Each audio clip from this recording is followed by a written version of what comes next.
What's going on, everybody? This is Dr. Michael Schultz back again with another episode of the Baptist Directory, and today we are going to be discussing John Collett Ryland. John C. Ryland was born on the 12th of October, 1723, and died on the 24th of July, 1792.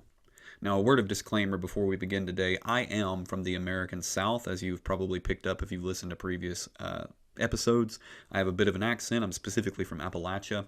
And so as this episode deals with an Englishman and all of the events occur in England, I will almost certainly mispronounce some names or places, and that's okay. Sit down, young man. When the Lord gets ready to convert the heathen, he will do it without your help or mine. Now, these are the words that have immortalized the sentiment against which William Carey fought as he launched the modern-day missions movement. And they were said to him by John Collett Ryland. Or were they? In today's episode, we'll look into the life and legacy of John Collett Ryland. And you may wonder right out of the gate, why would we look into a man whose only accolade is having bitterly reprimanded the father of modern missions? Well, two reasons. Number one, because that event may not have gone down how we're told it went down. And number two, because John C. Ryland did much more than simply tongue-lash William Carey. To begin, I want to give you a few testimonies so that you'll have an idea of the sort of background of the person that we're speaking with and the legacy that he did have. While Ryland never achieved any formal academic credentials, he was awarded an honorary Master of Arts degree from Brown University in the United States in 1769. John Ripon, the successor to John Gill at his church there, when preaching John Ryland's funeral, concluded by saying, "God grant that when we come to die, our defects may be as few as his, and our Christian virtues half as many." Robert Hall Jr. said that Ryland was a most extraordinary man, and rarely, if ever, has full justice been done to his character. Elsewhere, he says, "In the powers of memory, imagination, and expression, I have never yet seen any man to be compared with him." Augustus Toplady, reflecting on his abilities as an educator, said of Ryland, "He possesses in a very distinguished degree the happy art of simplifying and familiarizing to young minds the most valuable branches of useful and ornamental knowledge." The Dictionary of National Biography claims that his chief merit was to have done more perhaps than any man of his time to promote polite learning among the Baptist and Orthodox dissenters. William Newman said of his preaching, "As a preacher, he was unquestionably a star of the first magnitude." And elsewhere, "I regarded him as an oracle in everything." And again, "Not even Martin Luther himself had more of the boldness of the lion." Speaking of Ryland's character, "In gentleness he was as a little child among those whom he loved, and his candor was excessive." J. Webster Morris, who may have even had some criticisms of Ryland, described him by saying, "He was one of the most popular preachers of the day, and with all his failings and without any written memorial of his life and labors, he was one of the brightest ornaments of the last century." Sir W. Ryland Dent Atkins described him in comparison to his son and grandson, each of whom were more famous than he, by saying that he was much the ablest and strongest character of the three. And J. M. Cramp wrote in 1871, "John Collett Ryland, Master of Arts, was in some respects an extraordinary man, though now reckoned among the forgotten ones." So who was he? Well, John Collett Ryland was born on the 12th of October, 1723, to Joseph Ryland and Freelove Collett Ryland at Lower Ditchford in Gloucestershire, England. His father was a moderately successful grazier farmer, meaning someone who fattens up cattle and sheep to be resold at market, and his father kept his livestock on a rented farm that he paid £400 per year to lease. His paternal grandfather was his namesake, John Ryland, and he was a member of the Baptist Church at Alchester during the reigns of King Charles II and James II. In that time, he was forced to go into hiding after being fined over £1,200 for not attending his parish church. Of course, this was in the days prior to Baptists legally being recognized as a legitimate religious group in England. It appears that this man, John Ryland, the grandfather, was the first convictionally religious Ryland known to the line, as all that's known about his great-grandfather is that he was generally irreligious, with the single exception being an event in which he nearly beat a woman to death because he suspected that she was a witch. His mother, Freelove Collett, is described variously as being a most excellent religious woman of sweet and godly character. She was from a nearby area called Slaughter, near Burton on the Water. Her family claimed ties to Dean John Collett, an early proto-reformer who founded St. Paul's School and was a friend of Desiderius Erasmus and Sir Thomas More. Thus, John C. Ryland received from both parents the blood of religious dissenters and reformers. His mother would die when he was only 5 years old, and Ryland commented in his aged years that he wished she were alive if only so that he could serve her again. John C. Ryland was born into an era in English history which the historian and philosopher Thomas Carlyle terms the godless 18th century. Sir Adkin writes of the atmosphere into which Ryland was born, saying, "It was deplorable. The churches appeared to have forgotten their calling." And these two sentiments should be borne in mind when considering the life and words of John C. Ryland. He lived in an era in which atheistic pressures were coming from the increasingly dominating Enlightenment ideals, and which only grew more powerful during his lifetime with the approach and advent of the French Revolution. And as one point of emphasis, so that listeners may be able to be reminded of what was going on in France during the Revolution, the famous Catholic cathedral, the Notre Dame, was desecrated and looted of all precious metals, and rather than burning it down, which was the original plan, it was simply renamed. And what had previously been known as the Cathedral of Our Lady of Paris was thereafter to be known as the Temple of Reason. Now, alongside these atheistic pressures were the hyper-Calvinistic ideas that dominated the particular Baptist congregations of his time. Adkins alludes to this when he says that the churches appeared to have forgotten their calling, and it's very true that churches in this era largely became non-evangelistic, anti-missionary, and what's sometimes called hard-shell Calvinist. This led many congregations to shrink to the point of closure, and it played a role in the degradation of the influence of Christianity in the Western world. It's little wonder, then, with these influences all around him, that John C. Ryland reflected on his childhood, now absent of his loving mother, as being filled with actions that he came to regret later. It's noted by some that he was fond of card playing, but he doesn't make much effort to describe his precise sins in this era. Instead, he simply notes that he, quote, tasted the sins of youth. Beyond sins of action, he looked back on these years with particular regret, and that he evidently spent his time reading literature that he came to wish he had never read. In one place, he writes that he studied atheistical, deistical, Arian, Socinian, and Arminian writings, which he calls poisonous errors. And he commended people not to read such writings, even for apologetic purposes. He said, "It is dangerous to read any impure book. You'll never get it out of your faculties till you're dead. My imagination was tainted young, and I shall never get rid of it till I get to heaven." Elsewhere he goes on, "Don't read poisonous books. Leave them to David's worthies, such as John Owen. When Benaiah, Joab, and Abishai have chopped them down, then you may follow and cut off their heads." Further yet, beyond being prone to reading and practicing pollutive acts, the young Ryland also seems to have had a personality that showed little regard for the well-being of others. When he was 12, he pestered his father incessantly to get him a gun, and his father doubted the wisdom of it, but Ryland was relentless. At one point, his father was so aggravated with him for continually asking for something that he'd been repeatedly told he could not have, and his father struck the 12-year-old Ryland with a stick hard enough to knock the lad off his feet. In response, his father felt so bad that he ended up getting him a gun. And yet, very soon after receiving it, Ryland treated the gun so haphazardly that he fired it in the house, shooting through the ceiling of their home. His father responded by taking the gun away and giving him a horse in its place. Well, Ryland immediately went and procured spurs, and proceeded to spur the horse so relentlessly, no matter how hard it ran, that finally the horse grew so pained of his constant spurring that it bucked him off and ran away, leaving him bleeding on the bank of a creek. Such was the thoughtlessness of the young John C. Ryland. While his grandfather was known to be a member of the Baptist Church at Alchester, it's not clear whether his father was a member of a Baptist church or not.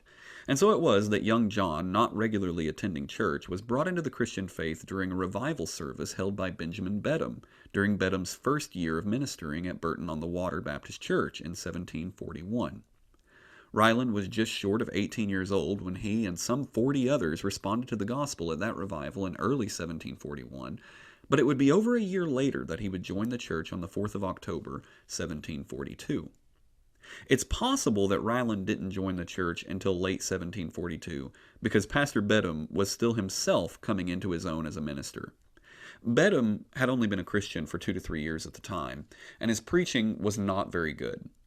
Bedham's father, John Bedham, who was a pastor himself, wrote to his son on the 17th of May, 1742, saying, "If you deliver the great truths of the gospel with calmness and with a soft, mellow voice, they will drop as the gentle rain or dew. For the good of souls, then, and for your own good, be persuaded to strive after this." But Bedham doesn't seem to have taken the advice of his father, as he receives another letter from his father on the 6th of August, 1742, saying in much more direct terms, "Soften your voice and shorten your sermons.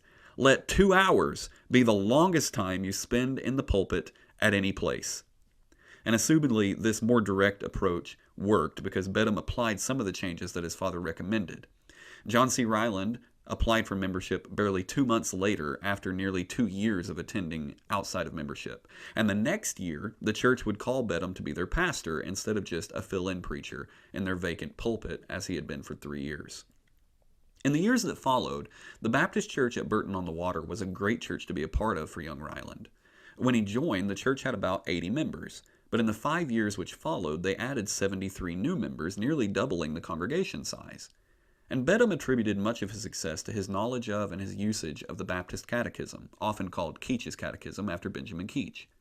Bedham's father, John, was a member of Keach's church at Horsley Down, so Benjamin was familiar with it when he arrived, having probably learned it when he was a child. And even though the Baptist Catechism had been in print for almost 50 years, Bedham's usage of it was so effective that he chose to expand it with his own scriptural exposition of the Baptist Catechism. Now, Ryland, along with all the other young people of the church, would have been expected to learn the Catechism, instilling in them a thorough and doctrinally rich Baptist Christianity. Evidently, Ryland excelled beyond his peers in his ability to learn and understand the Catechism, and this was recognized by Pastor Bedham, who, without Ryland's knowledge, enrolled him in the Bristol Baptist Academy under Reverend Bernard Foskett.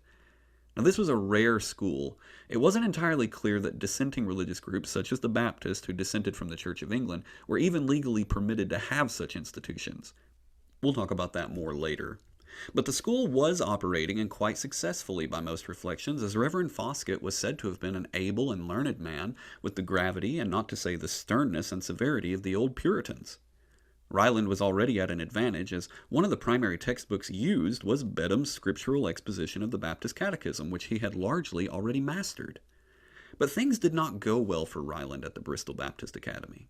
1 month before beginning school, Ryland fell into a deep season of depression.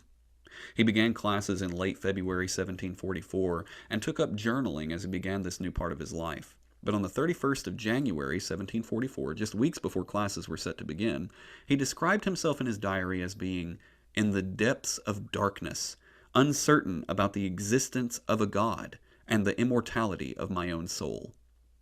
5 months later, he would write, 25th of June, 10 p.m., 1744, aged 20 years, 8 months, and 2 days. If there is ever a God in heaven or earth, I vow and protest, in his strength or that God permitting me, I'll find him out, and I'll know whether he loves or hates me, or I'll die and perish soul and body in the pursuit and search. And this spiritual and mental darkness that Ryland went through didn't let up. It seems that he stayed in this state for several years. Now, imaginably, this greatly impacted his experience at the Bristol Baptist Academy. Even though students such as Hugh Evans praised Reverend Foskett for being an exemplary educator, it seems that Ryland's personality and mental state provided a very poor match for Mr. Foskett. Ryland wrote on the 1st of April, 1745, roughly a year after beginning classes, "This day Mr. Foskett chided me exceedingly, and spoke some severe words which made a lasting impression on my soul. But if he knew my desires and endeavors to approve myself sincere in the sight of God, and the doubts I have for a long time labored under about some of the fundamentals of all natural and revealed religion, I believe he would not be so severe in his reflections on me." Now, one might think that this was just a young man taking something to heart that wasn't intended to be, since he even notes that Mr. Foskett was chiding him. But 40 years later, Ryland still held this grudge. He wrote in that era, Fosket should have spared no pains to educate our souls to grandeur, and to have enriched and impregnated them with great and generous ideas of God and his whole nature and moral character, relations and actions to us and the universe. This was thy business, thy duty, thy honor, O Fosket, and this thou didst totally neglect. Now, indeed, at some points in his diary, it appears Ryland has even gone back and read his own writings to write marginal notes about major events, and one such event, which is entitled in his diary, sees his handwriting record, "Bernard Fosket's ignorant, cruel hardness of heart to me." And it appears that Ryland was never made aware that only a month after his first instance in which he says Fosket chided him and was unfairly severe to him, that Fosket himself wrote back to Ryland's home church requesting that they encourage him to become a preacher because of his high aptitude in the classroom and in the things of religion. Fosket seems to have esteemed Ryland as a premier student, and perhaps for that reason he might have held him to higher standards, but the idea that he despised Ryland or neglected his duties just doesn't fit the historical record on either his actions toward Ryland or his reputation among other students. It appears that Ryland's depression caused him to think worse of Fosket than reality justifies. On the 28th of February, 1746, the church wrote in their minutes that they had at that point heard Brother John Ryland exercise his gifts 3 or 4 times, and consequently agreed that liberty be given to him to exercise occasionally as called. Now, he continued preaching from time to time until on the 4th of April, 1746, they reported that they were willing to officially call him out, which would be the modern equivalent of licensing him to preach elsewhere. But at his own desire, his public call was yet suspended. 2 weeks later, on the 18th of April, 1746, he was invited to come preach at the Castle Hill Baptist Church of Warwick for the first time. And the church at Warwick took to Ryland, and from April to September, he continued preaching there on a somewhat consistent basis. In August, he received word that a formal call to serve the church at Warwick was set to come, so he gladly left the academy and Mr. Fosket immediately. And in these closing days of the academy, he was truly as low as he had ever been. He writes in his diary, "My reason is almost ruined and has little power to exercise itself. Sermons are forgotten as soon as they're heard."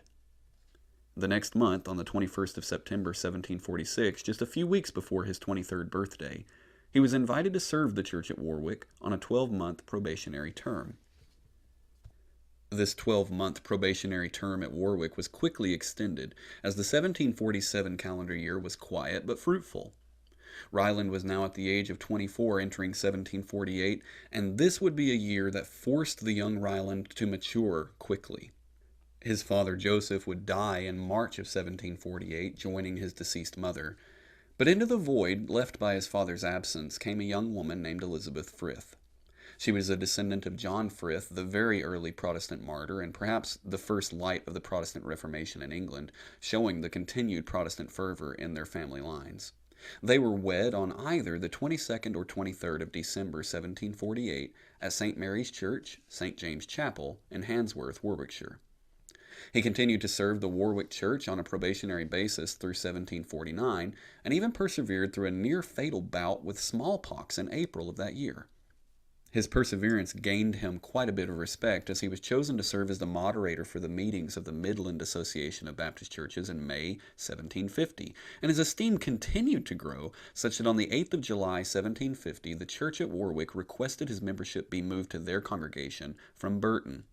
And the letter from Burton glowed with praise, as the church there concluded by saying, "We think it our honor that we ever had such a member." On the 26th of July, 1750, he was ordained, with John Brine giving him the charge, John Hayden preaching the message, and Mr. Bedham, Overbury, and Craner laying hands on him to pray. Now, one might imagine that this would raise his spirits out of that depression that he'd been in since January 1744, but if anything, he seems to have fallen only lower into an abysmal state. On the 29th of March, 1751, months after his ordination, a minister wrote him a letter inquiring about whether it was normal for pastors to feel distance between themselves and God, to which Ryland responded, quote, "I have known what it is to be under the hidings of the Lord's face for 18 months together, and through all that time I have not had 1 hour's spiritual consolation. My heart has been shut up, my mind in the dark, and my poor life has hung in doubt, as it were, between heaven and hell. No spiritual appetite, no savor of the things of God. Sometimes careless and carnal, and at other times terrified and distressed to think of my wretched case. No soul but one that has been in it can think of the dismal misery of such a condition. I had no liberty in one prayer I put up in all that time, and no comfort in any one sermon I heard, no heart nor freedom for spiritual converse, and my life a load and a burden. I could not for a quarter of an hour call God, or my Father. I could not say that Christ was mine, nor feel any love for him, for my heart was estranged from him. I felt none of the sweet influences of the Holy Spirit, nor could I tell whether he dwelt in my soul or not, and part of the time I had dreadful atheism and rebellion working in my heart. And all of this and much more than my tongue or pen can express, after I'd made an open profession, and had many times sat down at the Lord's table." End quote. Now, in my reckoning, these are not the feelings of any typical minister. There seemed to be experiences that he was battling that I would probably call a serious form of depression or spiritual angst. And that's not just my speculation. William Newman, who knew Ryland and wrote the closest thing to a biography ever penned on him, described him in this era as having to endure temptations uncommonly severe. And yet it's undeniable that it was during his tenure at Warwick that John C. Ryland became a man, a theologian, a teacher, a pastor, a father, a husband, and one might even argue, a Christian. He had 5 children in this era, all of them being born in Warwick, beginning in 1753 with his namesake, John Ryland. And most frequently, this individual is known as Dr. Ryland, sometimes John Ryland Jr., although that's not quite correct because he didn't share the same name as his father. His father's name was John Collett Ryland, and middle names were rather uncommon in this time. But this is a digression. Of his other children, 3 grew to have successful lives: Elizabeth Dent, James Ryland, and Herman Whitsius Ryland. One daughter, whose name appears to be lost to history, died when she was only 5 years old. And Ryland reveals an uncharacteristic vulnerability when speaking about her. He says, "She was 5 years old and 2 months. She used to talk sweetly about going to God, and then she went. She died at Northampton." And this short testimony about his 5-year-old daughter lets us into another side of Ryland. See, admittedly, it's thus far been easy, for me at least, to dislike Ryland, as he seems to have been a poorly behaved child, a somewhat petulant youth, and an angsty and begrudging young adult. But as he aged, we see him revealing the growth that came into his life largely through suffering. His depression of previous years seems to be slowly but continually replaced with faith. And even when referring to his bout with smallpox, he refers to sickness as the great engine of doing good. His doubts in the faith, ever present in the years between 1744 and 1751, seem altogether gone by the time he left Warwick in 1759. Around that time he was asked, "Mr. Ryland, are you never afraid lest you should go to hell?" To which he responded, "No, sir. If I were, that is, to go to hell, I should say, 'I love the Lord Jesus Christ,' and all the devils in hell would say, 'Turn that fellow out. He has no business here.'" His preaching style was methodical. He was not known as someone who was a logical tactician, but rather he was described by those who heard him as being a magnificent rhetorician, someone who could address the imagination and the passions, equal perhaps to any orator that was ever heard in his country or any other.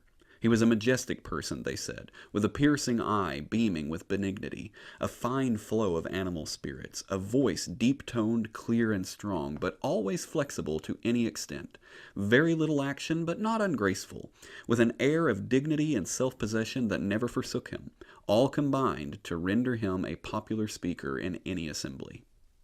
And although he was increasingly called on to preach to very large gatherings, he never seemed intimidated. In fact, he was once asked how he kept his composure and avoided trembling at large crowds, and he responded that he considered it as if he was speaking to cabbage stalks. His fluidity before the crowd was enchanting. Robert Hall described him as being perfectly natural, unstudied, unexpected. There were often passages in his sermons sublime and terrible as the overflowing lava of a burning mountain. Everything in his aspect, his voice, and his whole manner was fitted to arrest and enchain the attention of his audience. He was masterful at vividly illustrating biblical events and narratives, especially in the day of live theater. More than one author wrote of a specific sermon in which he acted out the face and convulsions of a terrified Belshazzar and traced the handwriting on the wall, expounding at the same time its awful import. His hearers were said to have been breathless, petrified with horror. He was also a major advocate of congregational singing, and he was personally offended when churches didn't seem to take joy in the musical portion of church. Although it was said that he generally sang in a low tone so as to not disturb anyone, there was one occasion in which the congregation to whom he'd been invited to preach was so unenthused, here's the quote, that after enduring some of their hideous noise, he announced to the church upon rising to the pulpit that he wondered why some of the angels hadn't yet come down to wring their necks off. I mentioned a few moments ago that it was also in this era that he became a teacher. He brazenly started a school while pastoring at Warwick, and I say it was brazen for two reasons. First, because he held the school in the parsonage of St. Mary's. That is, he held school in the parsonage of another church. And some of the members at St. Mary's, where coincidentally he and his wife had been wed, complained to Dr. Tate, their rector, about allowing this. And Dr. Tate quite liked Ryland, and responded lightly, "I've gotten the young man as close to the church as I can without forcing him into it. I've done all I can do." But the second reason that it was brazen was because it was technically illegal. See, although the 1689 Act of Toleration protected him as a pastor, as it granted right to worship to most Orthodox Christian dissenting groups, such as Baptists, that act gave no such right to serve in public faculties, such as schoolmasters. As previously alluded to, the Test Acts of 1673 and 1678 explicitly prohibited non-members of the Church of England from serving in these faculties, whether as a schoolmaster or a tutor in public or private. And these bills had been recently reaffirmed in 1714. Any person charged with violating these acts was liable to 3 months' imprisonment and would afterwards be forbidden from teaching in any school or seminary in any degree. Philip Doddridge, who was a pastor in the local vicinity to Ryland, was charged in 1734 under these acts, and he was only relieved of those charges when a message came directly from King George II. Now, Ryland was enamored with stories like this. He likely expected to experience something similar. So even though it was explicitly illegal to teach from any other catechism than that in the Book of Common Prayer, he continued to teach his students from Keach's Baptist Catechism, with Bedham's expansion, just as he had studied it. And as a homage to Philip Doddridge for being a forerunner in fearless dissident educational leadership, he had his students all read Doddridge's Principles of the Christian Religion and recite them in verse. As time went on, the literature and curriculum implemented at Ryland's schools became quite exemplary, especially for its time. Despite the fact that the average citizen living in the community around his school was entirely illiterate, boys in his school between the ages of 6 and 16 were required to begin the day at 6 a.m. when the first bell rang, spending at least a half an hour, up to 2 hours of the day, strictly reading the scriptures.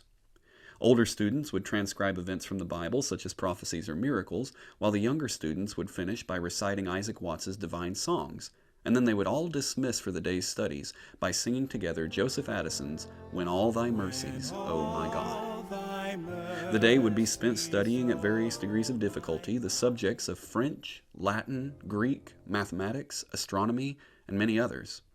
Ryland had written on the 7th of June 1744 that he would only consider himself qualified for the ministry if he had large and exact skill in 5 languages and large skill and knowledge of about 20 arts and sciences. And it was to such extreme standards that he held his students. If the students behaved well, Ryland would sit them down and tell them captivating stories with all the drama and pomp of a Shakespearean actor. And if they achieved all their work and were in good weather, they would be taken down by the river by Ryland himself, who would have them pick various flowers or other plants, which they would be permitted to keep in the pages of their books if they could identify them by their scientific name. Students completing the astronomy course would be required to present the solar system in a group project called a living orrery, in which they would create with their bodies a clockwork-type model depicting the planets. One student would represent the sun, and another the earth, and so on. And when called upon, each student would identify themselves while moving in orbit.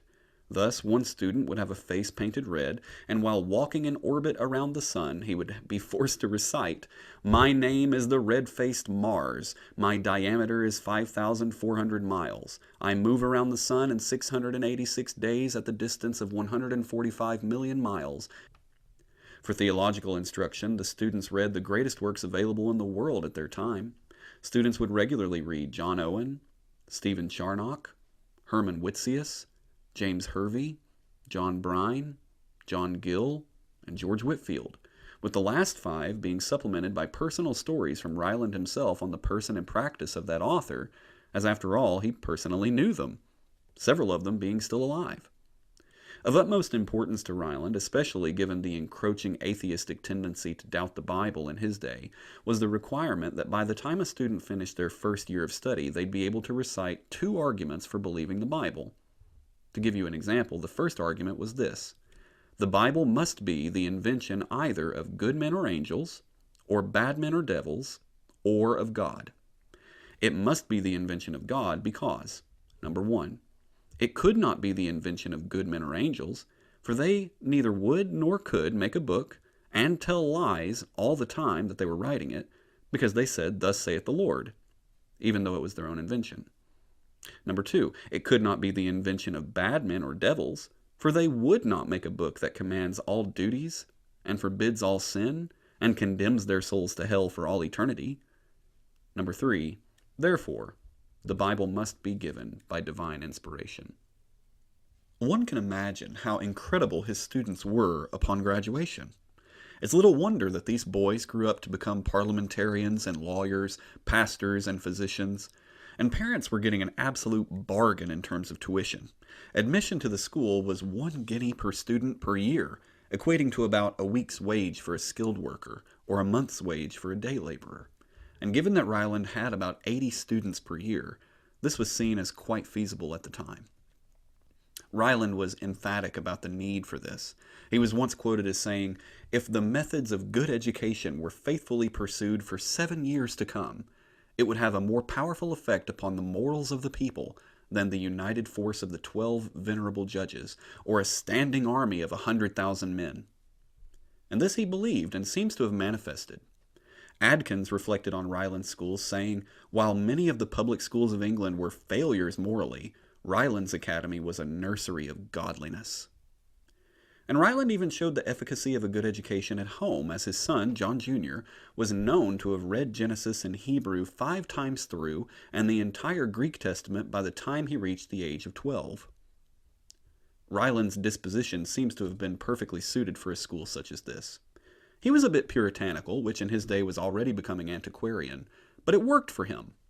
His tendency towards what we would identify as brutal honesty was in its day appreciated. In his registry of students, he would write short reflections on each pupil right beside their name.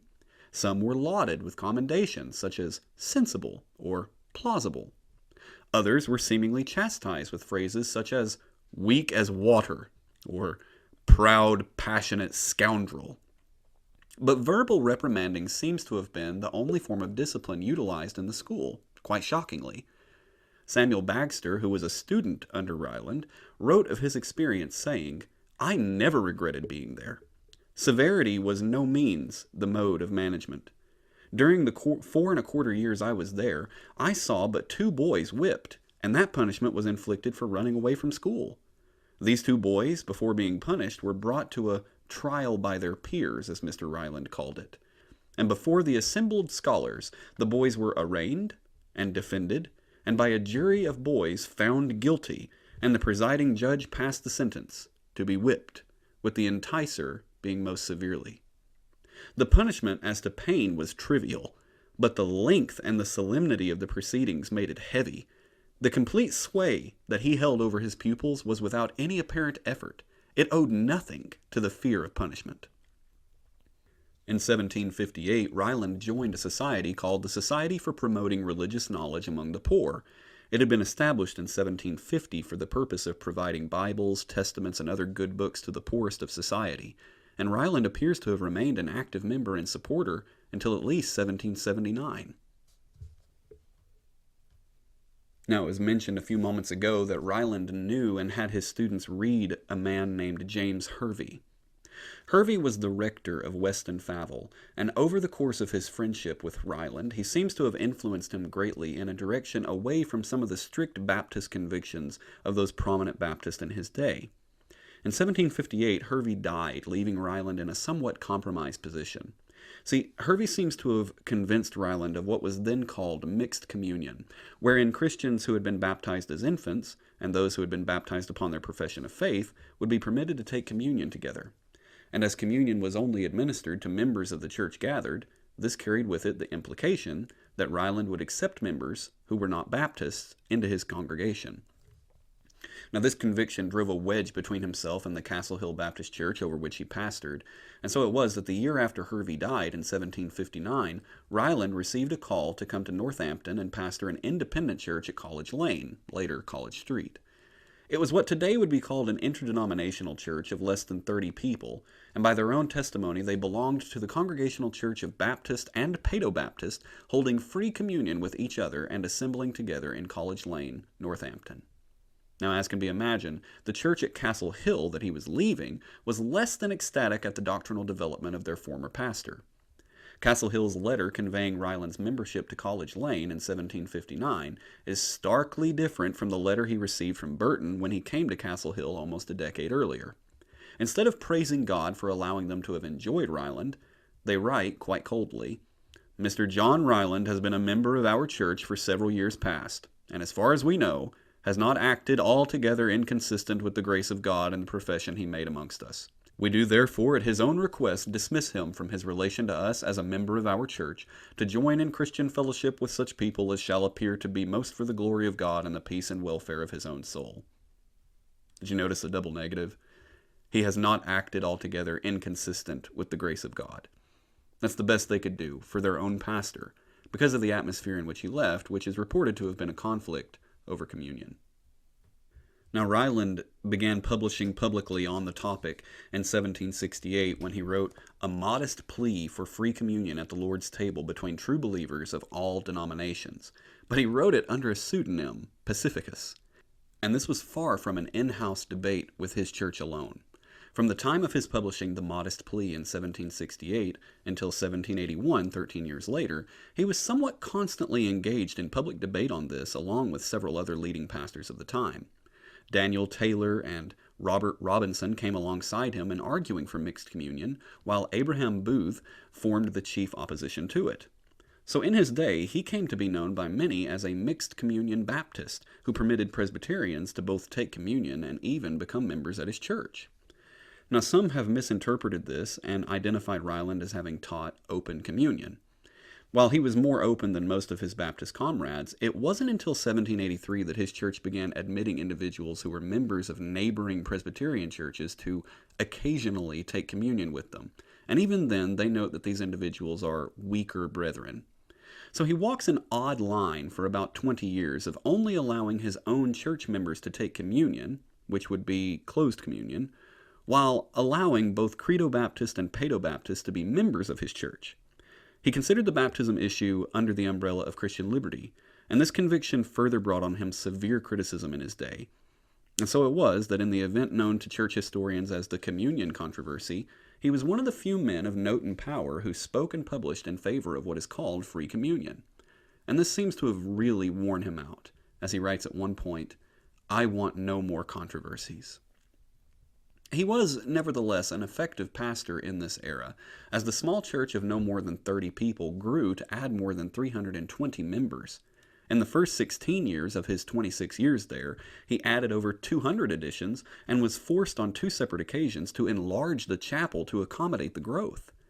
His evangelistic fervor served as chief basis for the growth, and he's noted as having personally introduced the gospel to more than 20 neighboring villages that lay in almost heathen darkness. Ryland, as said, served as the official pastor at College Lane in Northampton for roughly 26 years, from late 1759 to late 1785, when his son John Jr., who had been serving as a co-pastor alongside him for a few years, took over as the pastor in his father's stead. His first wife, Elizabeth, died in 1779, And 3 years later, on the 13th of February, 1782, he remarried to a woman formerly known as Mrs. Stott, the widow of a military officer. Now, testimonies vary on what part this marriage played in his retirement. Some have speculated that the former Mrs. Stott was admirably qualified to be the wife of a teacher and headmaster, but not so well qualified to be a pastor's wife, which might have caused Ryland to retire prematurely or under unideal circumstances. John Jr., his son, in fact, said that as a result of this marriage, many unpleasant consequences followed, and he refused to elaborate on what that meant, but he concluded only that when his father moved to London on the 11th of November 1785, he never returned to Northampton until he was brought down to be buried. Even John Ripon, when eulogizing Ryland, said that when he removed from Northampton, this luminary, which had emitted so much light to the region of his connections, was clouded. On which I make but one remark, said Ripon. It is this: if the sun is eclipsed but one day, it attracts more attention than the shining of it for 40 years.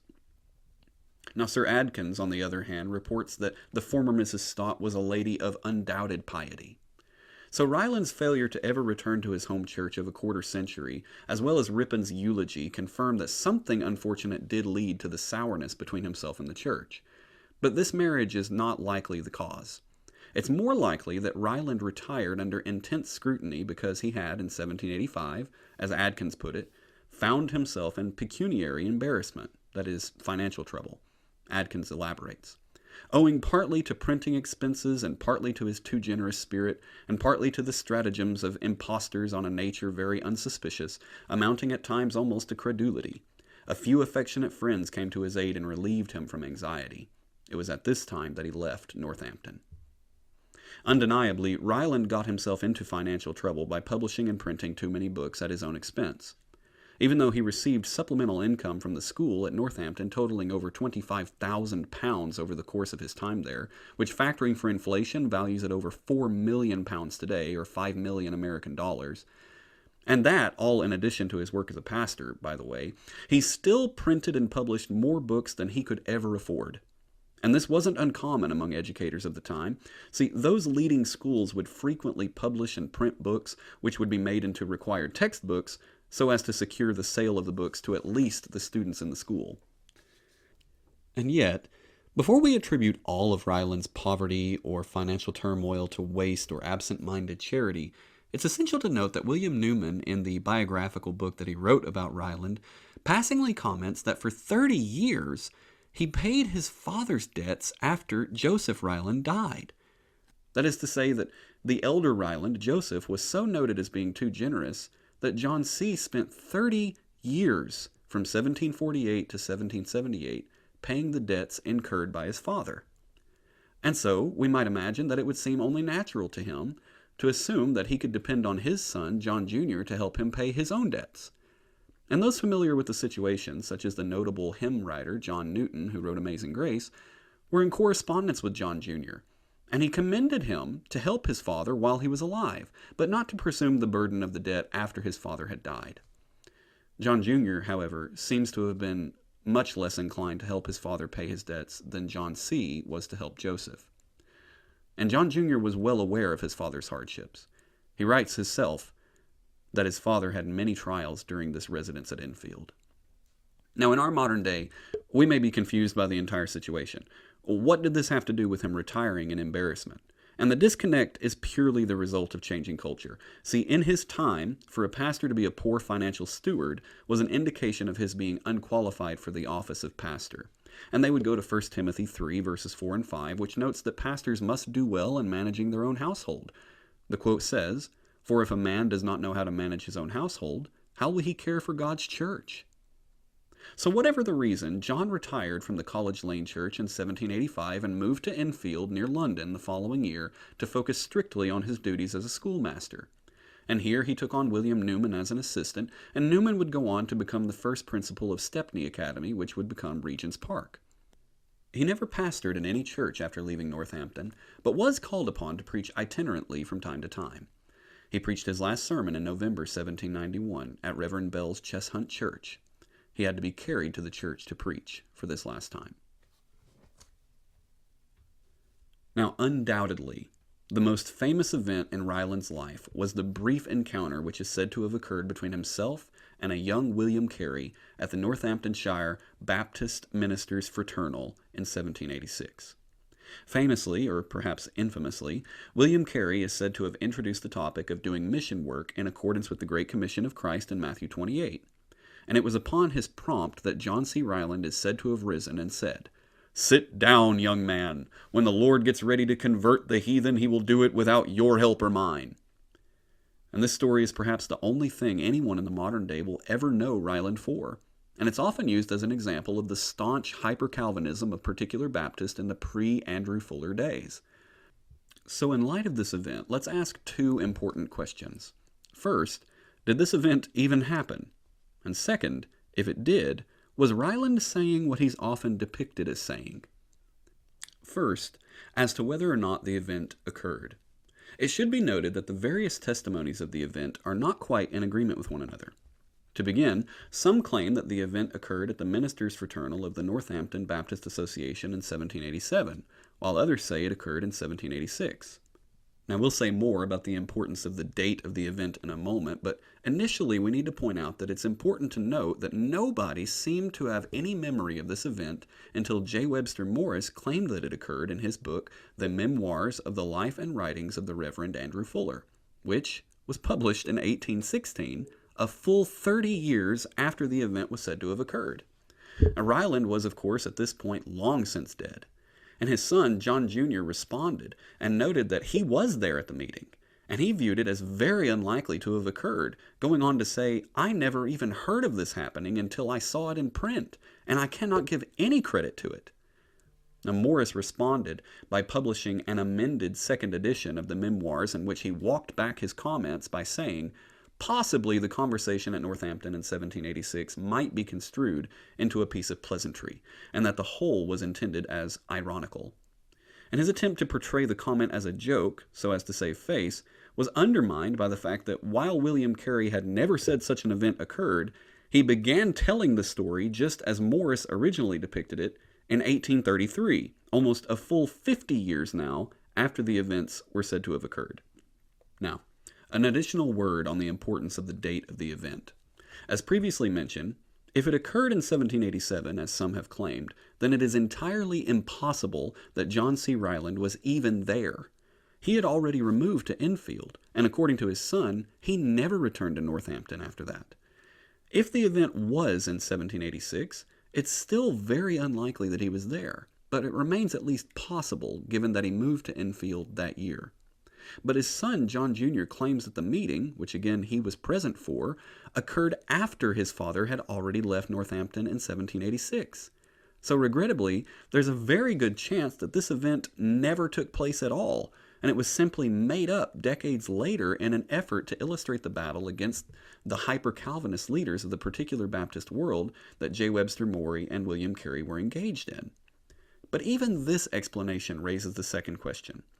If by chance Ryland did say what they claim he said, was it because he was a hyper-Calvinist? And that question itself begs the question, was he a hyper-Calvinist? Modern historians of the era, such as Michael Haykin, have now gone on record indicating that they are not convinced that he was a hyper-Calvinist. One could see his support and admiration for George Whitefield as being one strong indicator that he was at least somewhat in favor of evangelistic endeavors, as Whitefield was the most successful open-air evangelist of his time. Ryland's own testimony bears witness to the efficacy of revival-type evangelism, as he wasn't saved in regular church attendance, but at a revival held by Benjamin Bedham. We've spoken of the fact that Ryland himself practiced evangelism, as he's noted as having taken the gospel to 20 neighboring villages during his pastorate at Northampton. And he in fact preached on the 29th of August 1790, very late in his life, that Christians would be wise to, quote, avoid two extremes. Some high Calvinists neglect the unconverted, but Paul left no case untouched. He spoke properly and suitably to Felix as well as Timothy. Some neglect to preach the law, and tell their hearers to accept Christ. O sinners, beware. If Christ says, depart, 'tis all over. Depart into 1,000 Etnas, bursting up forever and ever. Your souls are now within an inch of damnation, and I am clear of your blood. If you are condemned, I will look you in the face at the judgment and say, Lord, I told that man, I told those boys and girls, on the 29th of August, 1790, I warned them, but they would not believe, and now they stand shivering before your bar." End quote. He didn't just say these words either. He is noted as having delivered them with particular conviction. As Newman comments, "No words of mine can express the thrilling sensation of horror with which this was heard."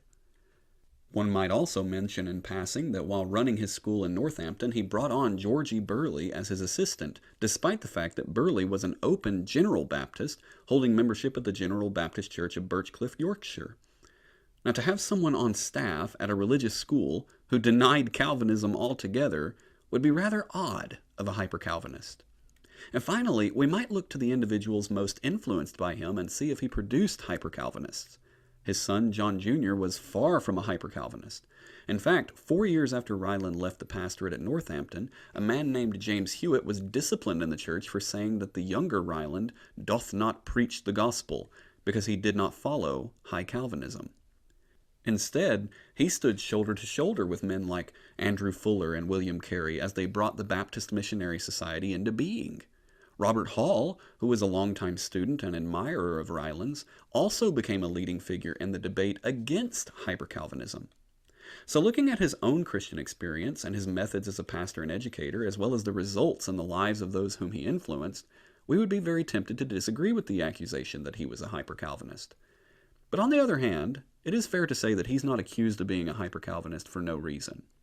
He vigorously defended the work of John Brine and John Gill, to whom he often defaulted when questions were asked regarding doctrine. Gill is perhaps the most famous example of what is commonly called a hyper-Calvinist because of his thorough defense of eternal justification. And in fact, in Robert Hall's 1779 sermon, Help to Zion's Travelers, which was published in 1781, he refers to hyper-Calvinism simply as Gillism. And it's also true, while speaking of Robert Hall, to note that Ryland openly and unapologetically discouraged Hall from fighting against Gill's form of Calvinism. He called for Hall and Andrew Fuller to give this whole moderating fight up, saying that they had been taken by a ruse of Satan and drawn off to whip syllabub and to sift quiddities under pretense of zeal for the truth, when in reality they were rolling about an empty barrel. Now, Ryland also affirmed the typically hyper-Calvinist position that there was no sense in which a person could offer the gospel. He used language of declaring the gospel, proposing salvation, proclaiming Christ as the free and absolute gift of God, but never offering salvation, since it may be inappropriate to do so if the person is not elect. So it appears to me that Ryland could best be described as doctrinally affirming the hyper-Calvinism of his forebearers, whilst continually practicing a much more moderate Calvinism found in those students who followed him. So, if indeed John C. Ryland said such a comment to William Carey, it's hardly accurate to attribute the statement to his hyper-Calvinistic antagonism to missions. Instead, if it did occur, there are other factors to be considered. For one, it must be remembered that Ryland's awareness of William Carey was not in his reputation as the now known father of modern missions. On the 5th of October 1783, the 22-year-old William Carey had asked Ryland to baptize him, and Ryland responded by loaning him a book and delegated the baptism to his son John Jr., who baptized him in the Nene River. And even John Jr. didn't take much stock of the event, writing in his diary that night, "This day baptized a poor journeyman shoemaker." Now, William Carey, importantly, was not overly familiar with the Baptist tradition at the time. He had only recently come to dissent from the Church of England in which he was raised, and only very recently became convinced of believers' baptism. And yet, upon his baptism, he did not join a church, but rather began preaching. He took up the ministry alongside his cobbler business, and at some point after June 1785, he was called to pastor a church in the Northamptonshire Association, as was J. Webster Morris.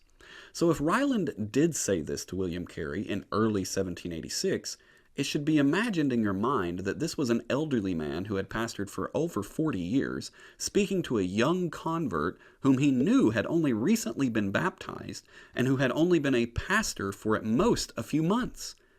This would open the door to the idea that Ryland was, as Morris later claimed, just being humorous or picking fun, being ironical, as Morris put it. Michael Haykin posits another possibility, which is that while Ryland wasn't being funny, he didn't say this because of any soteriological connections. That is to say, it wasn't because he was a hyper-Calvinist. Instead, Haykin attributes Ryland's statement to his premillennial interpretation of the end times. And Haykin derives this idea most likely from J. Webster Morris's later amendment of the story, wherein he says that Ryland went on to claim that, quote, nothing could be done before another Pentecost, when an effusion of miraculous gifts, including the gift of tongues, would give effect to the commission of Christ as at first, and that Carey was a most miserable enthusiast for asking such a question. But to be fair, I don't think this theory is quite right either, in all due respect. See, Ryland's son, John Jr., again rebuts Morris's claim by explaining, no man preached and prayed about the latter-day glory more than my father, nor did I ever hear such sentiments proceed from his lips as are there ascribed to him, in the sentence he's supposed to have said to Carey. He goes on, it is true, he admitted the idea of a personal reign of Christ upon earth, between the first and second resurrection, in which he followed Dr. Gill, and supposed that this period is properly to be styled the millennium. But he also expected that long before this the gospel would be spread all over the world, and the fullness of the Jews and of the Gentiles would be brought into the church, and I never remember him expressing an expectation of miraculous gifts being granted for that end. End quote. So was John C. Ryland simply joking with a young and new pastor in a manner of jesting and ribbing him? Did he intend to reprimand a new Baptist minister for failing to study the long-established answers provided by Baptist pastors before his time? Did he despise missions as a hyper-Calvinist? Did the event even happen at all? I'll leave that for you to decide. Tell me what you've concluded in the comments. Through his last days while living at Enfield, it's said that his habits were plain, simple, and frugal. He usually dined alone in a parlor filled with books all around on window seats, many of which covered a great part of the floor as well. When bodily able, he enjoyed walking around the fish pool in his garden, often walking for exercise up to a mile around that pool. He enjoyed eating eggs and spinach chopped together, and most often slept in his chair. On the 27th of November, 1791, he began showing signs of losing his mental acuity. He requested a reading from John Gill's Body of Divinity in the chapter on Joy in Christ, and the following day requested the 2 Corinthians 5:1 be read to him. He requested that verse be read to him again, 3 separate times that day. His servants indicated that after this, his ability to understand what was occurring around him, or even what he was saying or what was being said to him, became very off and on. On the last day of his life, he asked each member of his family to come and recite the 34th Psalm. John Collett Ryland died a few minutes after 6 p.m. on Tuesday, the 24th of July, 1792. Robert Hall described the moment saying, "Never can I forget the awful silence. It seemed to me that all the wheels of nature had been suddenly stopped by his death. All the universe stood still." A 2-day funeral procession took place that weekend, carrying him from Enfield to Northampton to be buried in a family plot. He had requested to be laid to rest at Bunhill Fields between the graves of John Brine and John Skep, but the family chose instead to bring him back to the Castle Hill Church at Northampton and bury him in the family plot there. The funeral was led by John Rippon, who preached to a packed congregation as Ryland's coffin lay on the communion table. He preached from 2 Timothy 4:6, and dedicatory sermons were preached far and wide in his honor, with Dr. Simpson of Hoxton notably preaching from 2 Samuel 3:38. "Do you not know that a prince and a great man has fallen this day in Israel?" Simpson was aware that Ryland had ended his life with a somewhat tarnished reputation, just as Rippon had acknowledged with his eclipse comment. But Simpson concluded his sermon eulogizing Ryland by saying, "The foibles one had with Ryland must be left buried in his coffin." In true Christian fashion, the College Lane Church at Northampton put aside whatever qualms it previously had with Ryland, and soon installed a brass plate on the wall of the chapel a few feet from the pulpit, which marked the place where his remains were interred. The large tablet reads, "Sacred to the memory of the Reverend John Ryland, A.M., who was eminently qualified for raising the interest of his God and Savior, which was exceedingly reduced in this place, where his ministrations were so successful that this house was twice enlarged. The warm pathos, the vivid zeal, and the striking manner of his delivering the truths of the everlasting gospel need no encomium, as they stand amply recorded in the hearts of his beloved flock. He was gathered unto his people July 24th, 1792, aged 69. As we get close to the end, I want to give you a few quotes. John Ryland was an eminently quotable man. He has many great quotes. I'll go through them quite briefly, and this is a small collection that I found to be meaningful to me. He said, "An ignorant mind is a poor famished being, and for want of proper food it must be always ranging from vanity to vanity amongst the frivolous objects of fancy and appetite, and when these are all cut off by adversity, such a mind must turn in and devour itself with rage and despair. Bigotry is the spirit of persecution without the power. Persecution is no other than bigotry armed with force and the sword, carrying its ill will into act. One rule of mine: never praise any grown person to their face, but very little, if at all. It has oftentimes a pernicious consequence. Yet another rule of mine: never speak disrespectfully in the least of any person living, nor of anything except it be sinful. He that neglects small things shall fall by little and little. Let not the devil take away your heart in the morning. If you do, perhaps you will not catch it all day. Election is God's will to make us happy by making us holy.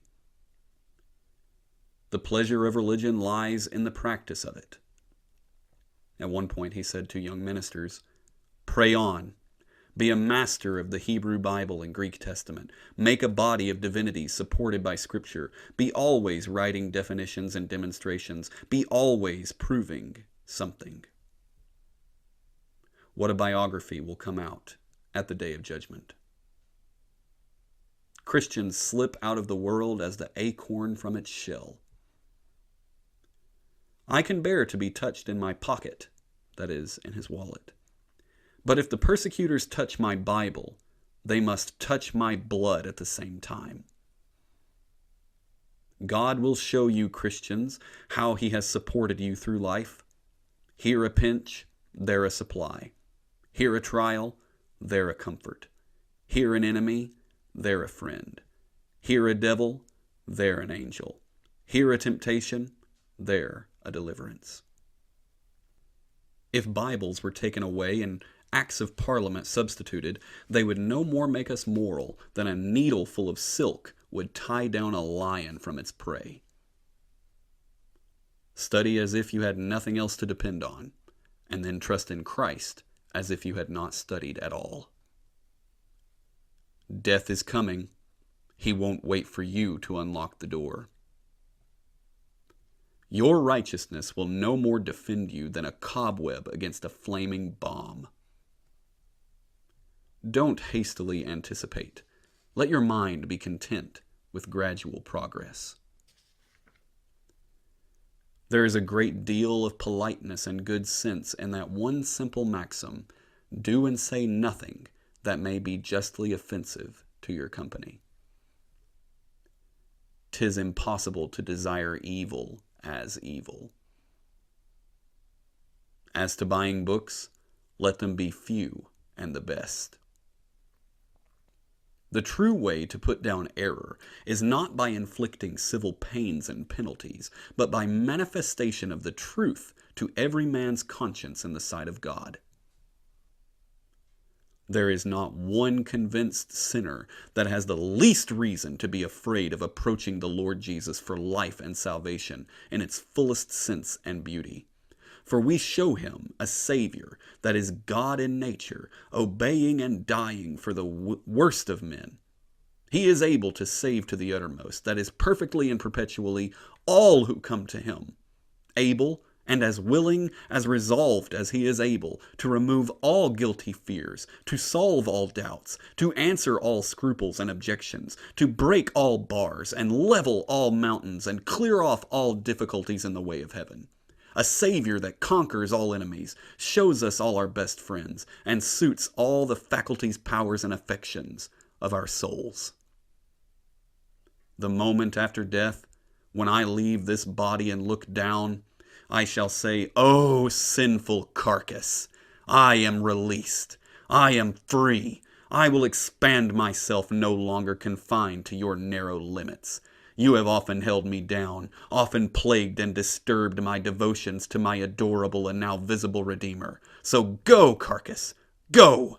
Get into your hole. Get out of my sight. Go and mix with that dirty clod which I now disdain. Farewell, farewell. I rise to immortal glory, to live happily forever with my God." Grant Gordon solemnly recognizes that there has been no major biography of John Collett Ryland. It is true that William Newman published some form of a biography in 1835 entitled Rylandiana, and it's worth reading if you desire to know more. Two other texts give brief biographical sketches. James Culross's 1897 The Three Rylands traces Ryland, his son John Jr., and his grandson J.E. Ryland. Notably, that book is about 120 pages, 70 of which are devoted to Ryland himself. Finally, Peter Naylor's chapter on Ryland in the 1998 edition of British Particular Baptists 1638 to 1910, Volume 1. This book was revised in 2018, and the chapter on Ryland was removed and placed in Volume 4. One final note for would-be biographers. You may have an easy title for a prospective biography on Ryland: eccentric. This word is used repeatedly to describe Ryland. J. Webster Morris described his eccentricities. William Field said that he possessed a great degree of what is called eccentricity, and he put eccentricity in all caps. William Newman said one must make allowance for his eccentricities. Robert Hall calls him very eccentric. J.W. Morris said his eccentricities were numerous and remarkable. Adkins said he preferred eccentricity. Samuel Bagster said he manifested many eccentricities. And unbelievably, none of those men collaborated on their works. It appears that the single word that invariably comes up when describing John C. Ryland is eccentric. I hope you enjoyed this episode of the Baptist Directory. Again, I'm Dr. Michael Schultz, and I'll see you guys next time. Bye.